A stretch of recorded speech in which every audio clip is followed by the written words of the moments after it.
Hey, ladies and gentlemen, this is Carmine Sabia for Explain America, and Alvin Bragg and Stormy Daniels and Michael Cohen and all these people who want to bring Trump down, well, they just got a dose of really bad news.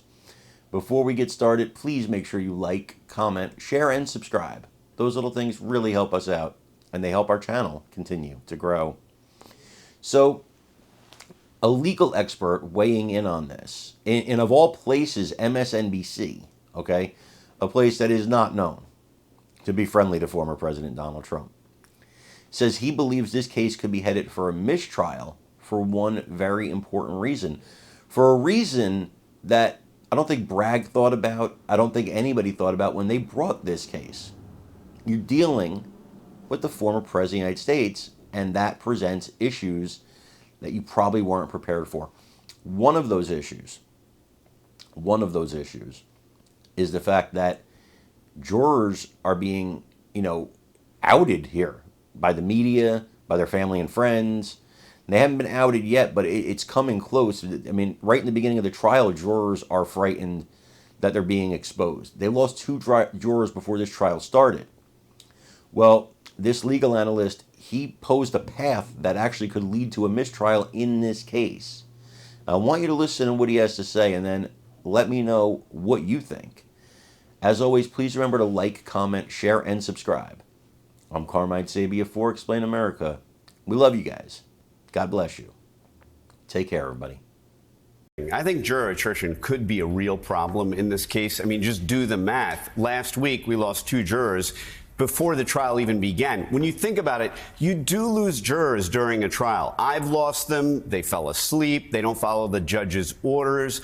But you don't normally lose a juror after the moment they're selected and between that and the time that the trial actually begins, because ordinarily nothing happens during that time. But in this case, you have an example where a juror goes home, they start really thinking about their duty and what this is going to entail, and they come back and say, you know what, I don't want to do this anymore. By the way, that's also something that happens from time to time. I've had it in organized crime cases. You have jurors who come up to the judge and say, I'll do anything, please. I do not want to be on this jury. I'm afraid.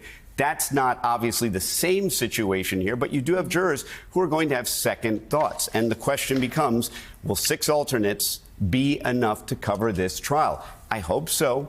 But if what we've seen so far, if that's the rate of loss of jurors, 2 or before we even start the trial, that could be a real problem, and that could lead to a mistrial, which in, I think, the defense's view is a win, even though it doesn't mean you start the trial again in a year or something like that. Mistrials, normally the court schedules the retrial as soon as they possibly can. But yeah, juror attrition is going to be a real issue in this case. And again, I couldn't agree more with Lisa. Opening statements are not going to be all day.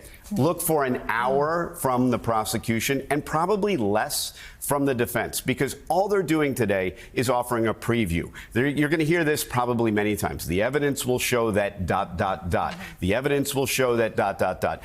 It's really just a promise to the jurors of what the facts will show. And if you're the defense, you do not want to be making a lot of promises. For example, you will not hear the words, you're going to hear from the defendant himself, because if you make that promise, nobody's going to forget it. So they will say, I expect the prosecution will try to focus on something they've already seated the jury on, which is you're going to hear from some people who are not that credible, but they're not credible because they're Donald Trump's friends.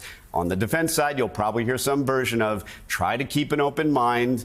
The evidence is not all in. We don't have the burden, and just sort of the standard fare. But you're not going to see anything as flashy, anything as dramatic, as exciting as we're going to see during closing arguments. This is only going to be a preview, and it will not take the entire day at all.